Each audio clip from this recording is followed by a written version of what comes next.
నమస్తే అన్న. నమస్తే అన్న. మరి తెలంగాణ మీ అయ్య జాగిరా అని పవన్ కళ్యాణ్ గారు వేసిన డైలాగ్ ఎటేటో వెళ్ళిపోయింది. దీని గురించి నువ్వేమంటావు అన్న? ఒక్కసారి అలా మాట్లాడే వ్యక్తుల గురించి చెప్తున్నా. ఒక్కసారి ఆ వీడియోని క్లుప్తంగా వినండి. విన్న తర్వాత అర్థమవుతుంది. అంటే అతను ఇక్కడికి వచ్చి తెలంగాణ అతను మాట్లాడడానికి, అతను సభ పెట్టుకోవడానికి ఏదన్నా ఒక సన్నివేశం రావాలి. అలాంటి సన్నివేశమే ఆవిర్భావ దినోత్సవం అని చెప్పేసి ఒక సన్నివేశం ఉంది కాబట్టి దాని గురించి సభ పెట్టడానికనే ఆయన వస్తుంటే ఇక్కడ ఉన్నటువంటి గవర్నమెంట్కైనా పురాణటువంటి గవర్నమెంట్కైనా అంటే బీఆర్ఎస్ గవర్నమెంట్కైనా కాంగ్రెస్ గవర్నమెంట్కైనా భయం పడుతుంది. ఎందుకంటే ఇక్కడ జరిగేటువంటి తప్పులని ఎదిరించడానికి ఒక వ్యక్తి వస్తున్నాడు. అతనికి వచ్చేసి డిపాజిట్లు వస్తాయి అని చెప్పేసి అనుకొని భయపడి అతనికి ఆ స్వేచ్ఛ ఇవ్వలేదు. సభ పెట్టుకోవడానికి పర్మిషన్ ఇవ్వలేదు.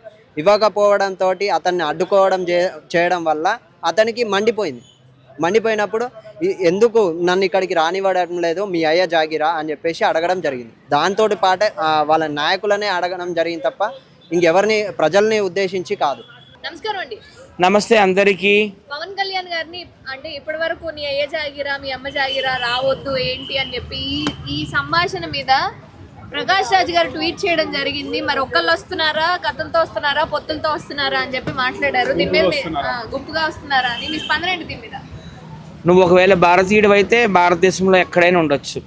ఓకే, భారతదేశం ఎవరి జాగీర్ కూడా కాదు. అది నేను చాలా సందర్భాల్లో చెప్పాను. పవన్ కళ్యాణ్ సింగిల్గా వచ్చిండుగా 2019లో సింగిల్గానే వచ్చిండు. ఆయన ఎవరు పొత్తులు పెట్టుకోలేదు. కాకపోతే మన భారతదేశంలో ఏమవుతుందంటే పొత్తులు ఎక్కువ, సంకీర్ణ ప్రభుత్వాలు ఎక్కువ. పివి నరసింహరావు పిఎం అయ్యిండంటే ఓన్లీ ఒక్క కాంగ్రెస్ సపోర్ట్ వల్లే కాదు, మిగతా పార్టీల యొక్క సపోర్ట్ కూడా తీసుకున్నాడు. అలాగే అటల్ బిహారీ వాజ్పేయి 2 సార్లు పిఎం అయ్యారంటే ఆయన కూడా సపోర్ట్తోనే వచ్చారు. ఇప్పుడు నరేంద్ర మోడీ గారు పిఎం అయ్యారంటే ఈయన కూడా తెలుగుదేశం సపోర్టు, జనసేన సపోర్ట్ చేసుకునే పిఎంగా వచ్చారు. అలాగే ఆ రోజుల్లో మన వైఎస్ రాజశేఖర రెడ్డి గారు సీఎం అయ్యారు 2004లో. ఆయన కూడా సిపిఐ, సిపిఎం, టీఆర్ఎస్ వీటన్నిటితో పొత్తు పెట్టుకొని రావడం అనేది జరిగింది. సంకీర్ణ ప్రభుత్వాలు ఏర్పడడం అనేది ఒక సాంప్రదాయంలాగా వచ్చింది మన ఇండియాలో. సో దాన్ని చిన్న చూపు చూడాల్సిన పని లేదండి.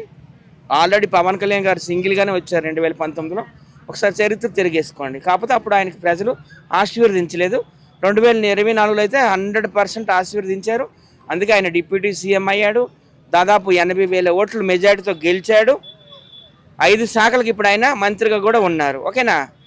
ఈ ప్రకాష్ రాజు నాకు తెలిసి అయినా కార్పొరేటర్గా పోటీ చేసినా కానీ ఓడిపోతాడు, వార్డు మెంబర్గా పోటీ చేసినా కానీ ఓడిపోతాడు. ప్రాంతాల మధ్య చిచ్చులు పెట్టడానికే ఉన్నాడు ఈ ప్రకాష్ రాజు అనే వ్యక్తి. ఆయన సినిమా ఇండస్ట్రీకి తప్ప ప్రజాసేవకు కానీ రాజకీయాలకు కానీ అస్సలే పనికిరాడు. 0. ఆయన మాటలు పట్టించుకోవాల్సిన అవసరం ఎవరికి కూడా లేదు. పవన్ కళ్యాణ్ గారు అంటే ఒక సునామీ. ఆయన మీద అందరూ కూడా ఏడుస్తున్నారు. ఏడండి, ఏదో ఒక రోజు మీరు సునామీలో కొట్టుకెళ్ళిపోవడం ఖాయం. అసలు అంటే వీళ్ళందరికీ ఏం అవసరం? ఆయన పవన్ కళ్యాణ్ గారు అనింది ఎవరైతే ఆయన అడ్డుకుంటున్నారో వాళ్ళు అన్నారు కదా, అంతే. తెలంగాణ ప్రజలందరినీ కూడా కలిపి ఎందుకు అంటున్నారు? ఎవ్వరు అనరండి ప్రజలు ఇక్కడ, ఎవ్వరు ఏమనరు. నేను కావచ్చు, పవన్ కళ్యాణ్ గారు కావచ్చు, చంద్రబాబు నాయుడు గారు కావచ్చు, ఎవ్వరు కూడా ప్రజలు ఏమనరు. జై ఆంధ్ర, జై తెలంగాణ అని అంటాం. ఎందుకంటే తెలంగాణ ప్రజలు, ఆంధ్ర ప్రజలు ఎప్పుడు కూడా అన్నదమ్ముల్లాగా ఉండాలని, రామలక్ష్మణ్లాగా, బలరామ కృష్ణలాగా ఉండాలని అందరం కూడా కోరుకుంటున్నాం. ఇక్కడ తెలంగాణ కూడా సస్యశ్యామలంగా ఉండాలని, ఆంధ్ర కూడా పచ్చగా ఉండాలని కోరుకుంటున్నాం. అసలు ప్రకాష్ రాజ్కి తెలుగు రాష్ట్రాల్లో రాజకీయాలతో పని ఏంటి? మొన్న ఆయన ఎలక్షన్లో కూడా నిలబడ్డాడు, సినిమా మూవీ ఆర్టిస్ట్ అసోసియేషన్. చిత్తుగా ఓడిపోయాడు కదా మన మోహన్ బాబు కొడుకు మీద, మంచు విష్ణు మీద. ఇంకా ఆయనకి ఇక్కడ ఏం పని? సిగ్గుంది అసలు. ఆయన అసలు ఏం మతం? ఢిల్లీలో కూర్చుంటాడు, మన రాముడిని తిడతాడు, సీతాదేవిని పెడతాడు, లక్ష్మణుని తిడతాడు. మొన్న ఏమన్నాడు? ఆ ఢిల్లీలో ఏదో ఒక ఇంటర్వ్యూ ఇచ్చాడు కదా, పిచ్చి ఇంటర్వ్యూ. ఆ జర్నలిస్ట్ ఒక పిచ్చోడు, వీడు ఒక పిచ్చోడు. నేనే కానీ అక్కడ యాంకర్గా జర్నలిస్ట్గా ఉంటే అక్కడ చెప్పు తీసుకొట్టేవాడిని ప్రకాష్ రాజ్కి. సీతారాములంట నార్త్ ఇండియా వాళ్ళంట మన సౌత్ ఇండియాకి ఒక వలసదారులాగా వచ్చారంట. అక్కడ ఏదో దొంగతనం చేశారట, దొరికిపోయినారట, ఫైన్ వేసాడంట. ఎవరు? రావణుడు. అసలు ఏంటి, ఎలాంటి కథల వాడు అల్లుతున్నాడు. వాడికి అసలు భారతదేశ చరిత్ర తెలుసా? సీతారాములు అంటే వాళ్ళు ప్రపంచవ్యాప్తంగా అందరూ పూజిస్తారు. సీతారాములు అంటే పడతారు. అట్లాంటి దేవుళ్ళ మీద విషయం కక్కన ఈ ప్రకాష్ రాజు ఆర్టిస్టుల మీద రాజకీయ నాయకుల మీద కక్కడా అమ్మ. ఆయన మాటలు పట్టించుకోవాల్సిన అవసరం లేదు. ఆయనకి టైం వచ్చినప్పుడు తప్పకుండా అనుభవిస్తాడు.